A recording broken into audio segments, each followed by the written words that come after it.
Cowboy Bebop is among the most influential and critically acclaimed anime series of all time. Often credited with igniting the Western anime boom of the early 2000s when its US debut marked the beginning of Cartoon Network's Adult Swim anime block, this series was many Western fans' introduction to anime, and its legacy is more than a little impressive. In this video, I will trace the lineage of this series by following the careers of people involved in making it. In doing this, I'll both explain what shows led up to the creation of Cowboy Bebop, as well as what its principal creators have gone on to do since working on this series. Because this video is going to be packed full of Japanese names and technical terminology, I'll take a moment first to explain some aspects of anime production in the most simplified terms that I can, just to make this video a little bit easier to follow. I'll put a link in the description to an article that goes more in depth into how anime is funded and produced, which I highly recommend reading, but for the sake of this video, I'm just going to worry about the different roles that the creative staff play in producing a series. On the broadest level, anime are typically generated by a specific animation studio. If you don't know what that means, basically saying that an anime was produced by Studio Sunrise would be kinda like saying it was produced by Pixar or DreamWorks. The roles of the director, music producer, art directors, and animation directors are all probably pretty self-evident. In this video, I will be making distinctions between people who do series composition and script writers. In anime credits, series composition essentially means the head writer, and person who makes sure that all the series writing falls in place together. Script writers, then, are the people who write the individual episodes of the show. The same can be said of directors versus episode directors, which often differ across episodes in anime production. A storyboard artist is someone who draws out and plans each scene that will be translated into animation, and there are typically a team of storyboard artists working on different episodes. Key animators, then, are the people who turn the storyboards into animation. The way anime is drawn, a key animator basically draws all of the most important and extreme frames of the animation, while the in-between animators fill in the rest of the movement. However, in higher quality animation, often referred to as sakuga, the key animator will sometimes draw every frame of the scene, which usually leads to a more stylish and intense movement. I think the rest of the jobs that I'll mention are pretty self-explanatory, so with that little bit of exposition out of the way, let's dive into some hardcore production detective work. Kick the beat. The history of Cowboy Bebop can be traced back, as so much of anime history can, to the Mobile Suit Gundam franchise. A huge stepping stone in bringing anime to an adult audience and creating the culture of the modern otaku, the Gundam franchise had been around for well over a decade when it underwent a massive shift in the early 1990s. Franchise creator and lead director Yoshiyuki Tomino got fed up with working on the franchise after the insane 1993 series Victory Gundam, and the show's timeline was split, with a new alternate Gundam universe being created in 1994 with Mobile Fighter G Gundam. In the meantime, the original Gundam universe was kept alive throughout the 90s and the 2000s by a series of straight-to-video releases, which began with Mobile Suit Gundam 0083 Stardust Memory in 1991. This is where our story begins. While a number of the staff who worked on Stardust Memory would go on to perform on many of the other shows I'll be talking about, which you can follow using the insanely massive spreadsheet I have linked in the description, there's only two names you really need to know: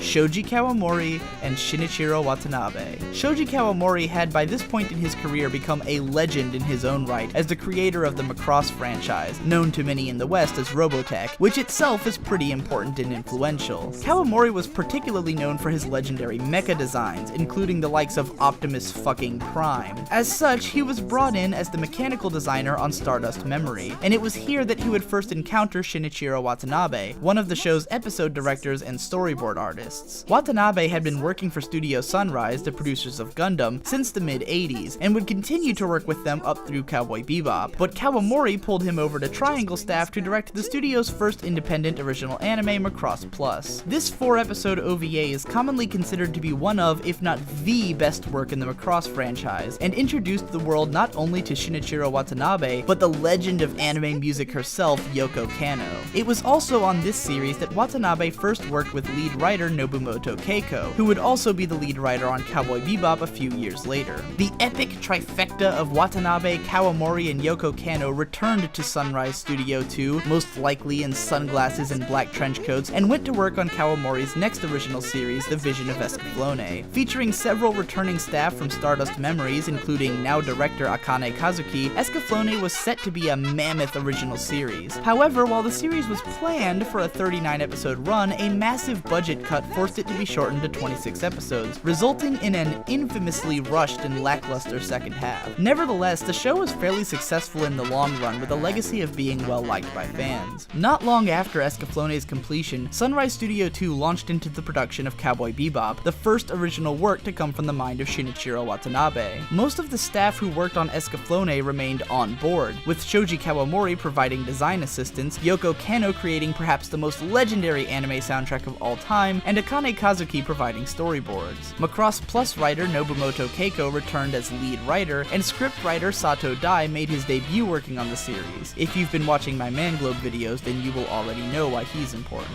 Immediately following the completion of Cowboy Bebop, a significant portion of the show's staff mass migrated away from Sunrise Studio to form a new animation studio called Bones. The exact reasons for this departure are not known, but it is known that Sunrise underwent a lot of shuffling and reordering of its studios throughout the mid-90s, likely as a result of being bought out by Bandai Entertainment in 1994. Whether or not this, or even the tampering that happened with Escaflowne's budget, were contributing factors in Bones' defection are a matter of speculation. Studio Bones started out working directly with the studio it had departed from to produce feature films for both Escaflowne and Cowboy Bebop, with most of the same staff that worked on the TV versions of both series returning to work on the movie. However, it is beyond this point that the staff of these shows began to split apart and go in their own directions over the course of the next 15 years. Because so many of the staff members who left Sunrise have remained at Studio Bones, many of them are credited on a variety of the studio's productions, especially on their 2002 original anime series Razafon. However, the main creative staff of that series actually come from the lineage of Evangelion, which deserves to be its own video one of these days, so I'm not going to talk about it here. In 2003, Studio Bones produced Wolf's Rain, an original series created and composed by Nobumoto Keiko. She had conceptualized it while writing for Cowboy Bebop, and producer Minami Masahiko, who led the charge of Studio Bones away from Sunrise, agreed that they would produce it eventually. Sato Dai, who had been doing freelance writing work since Cowboy Bebop, was brought on board as a writer, and the character designer and other staff largely were returning collaborators. The director, Tensai Okamura, had been a storyboarder on Cowboy Bebop, though he had largely done freelance work before being brought on to work on Wolf's Rain. Yoko Kanno also returned to provide yet another stunning soundtrack. Curiously absent from the production, however, was Shinichiro Watanabe. That's because Watanabe was busy directing 2 shorts for the 7-part micro-series The Animatrix. This anomaly of animation production happened when the directors of The Matrix contracted a ton of anime studios and odd-tier creators to make a series of short films in the Matrix universe. It is most likely through this series that Watanabe became acquainted with some of the more art house animation studios and creators that would come to define the later part of his career. Now, those who have been following my videos will know that Bones wasn't the only studio to break away from Sunrise at the turn of the millennium. In 2002, a pair of producers from Sunrise Studio 7 broke off to form Studio Manglobe, and though they didn't carry nearly as much staff with them, nor had they worked on any of the shows I've mentioned up until now, they made their debut by putting creative freedom in the hands of Shinichiro Watanabe. 2004's Samurai Champloo was Watanabe's first full-length original work since Cowboy Bebop, and with the new studio came a lot of new faces into his collaborative circle. While a couple of staff from Cowboy Bebop came along as well, the most noteworthy of them was Sato Dai, who would seem to find a home between working on Bones and Manglobe shows over the next 5 years. Noteworthy among the new staff on this series is storyboard and episode director Yamamoto Sayo, whom, upon finding her first taste of creative freedom working on Samurai Champloo, would go on to become an odd-tier talent in her own right. Watanabe would also work on this series with key animator Masaaki Yuasa, whose directorial debut, Mind Game, was released in the same year, for which Watanabe produced the music. In 2005, Studio Bones produced Eureka 7, for which Sato Dai made his debut as lead writer. Shoji Kawamori returned to provide mecha designs once more, and Yamamoto Sayo was brought along as a storyboard and episode director. Meanwhile, Watanabe was working as a storyboard artist for episodes of Noine, an original series from Escaflowne director Akane Kazuki, being made with Studio Satellite. In 2006, these creators crossed paths once more in the production of Manglobe's Ergo Proxy. The series director, Shuko Murase, had been a key animator on Stardust Memories, the Escaflowne movie, and Wolf's Rain, along with doing animation and character design works for many other Sunrise and Bones projects. Yamamoto Sayo worked once more as a storyboard and episode director, and both Watanabe and Akane Kazuki popped in to do some storyboards. Also, at this point, I feel like I should bring up Kawamoto Toshihiro, whom I've been neglecting all this time. Kawamoto was the character designer and chief animation director on Stardust Memories and Cowboy Bebop, a founding member of Studio Bones, character character designer for Wolf's Rain and an animator on Escaflowne and Eureka 7. In creating this post, I wanted to mostly leave out people who only worked on Sunrise and Bones shows, since it's kind of obvious that they're going to keep appearing on the same shows if they keep working for the same studios. However, Kawamoto also did some key animation and direction on Ergo Proxy before not appearing on any more of the shows I'm going to mention, so here's a quick nod in his direction. 2006 also saw the release of Kemonozume from Studio Madhouse, which was the next directorial work of Masaaki Yuasa. I felt it was worth mentioning because it featured Yamamoto Sayo as an episode director, along with some other staff that had worked on Samurai Champloo, and because Sayo would then carry some of the other staff on this show along with her to work on Michikoto Hachin later. Many would consider this period to be a relative dead zone in Shinichiro Watanabe's career, but in 2007 he directed one segment of the little-known art house short film compilation Genius Party, produced by Studio 4C. Shoji Kawamori also had a segment in this collection with music by Yoko Kanno. That year, Kanno would also produce the soundtrack to the Studio Bones series Darker Than Black, the original work of Wolf's Rain director Tensai Okamura, featuring again some of the same returning staff. In 2008, Akane Kazuki would once again bring on Watanabe as a storyboard artist on a show he was directing, this time being Birdie the Mighty Decode over at Studio A1 Pictures, which is yet another studio that had broken away from Sunrise,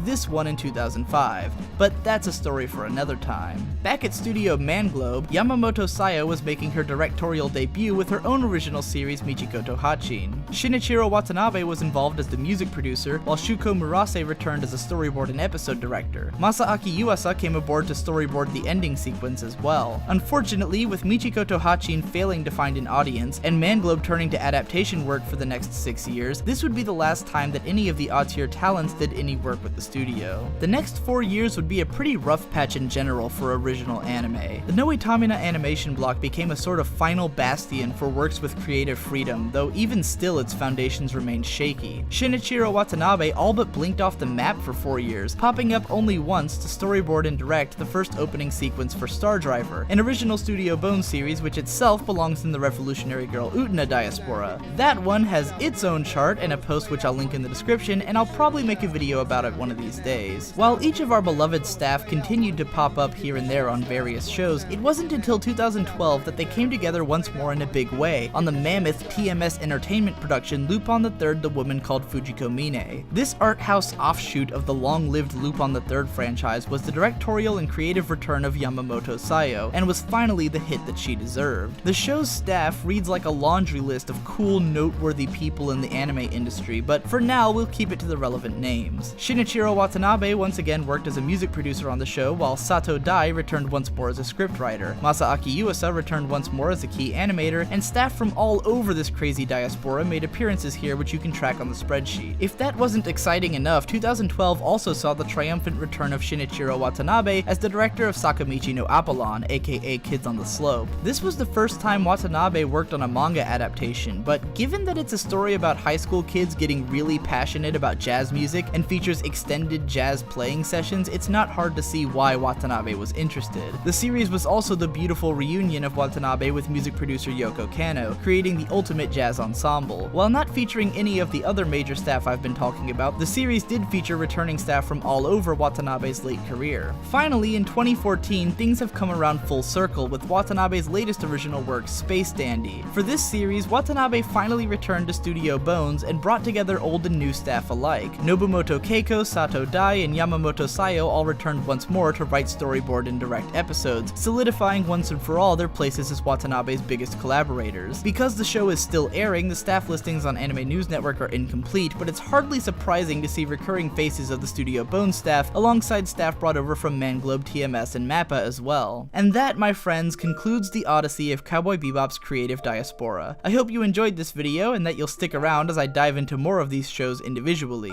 I've got a video on the history of Manglobe, as well as analytical looks at Samurai Champloo, Ergo Proxy, and Wolf's Rain as well if you haven't seen those, and I'll be covering more studios in the future. I hope to see you then.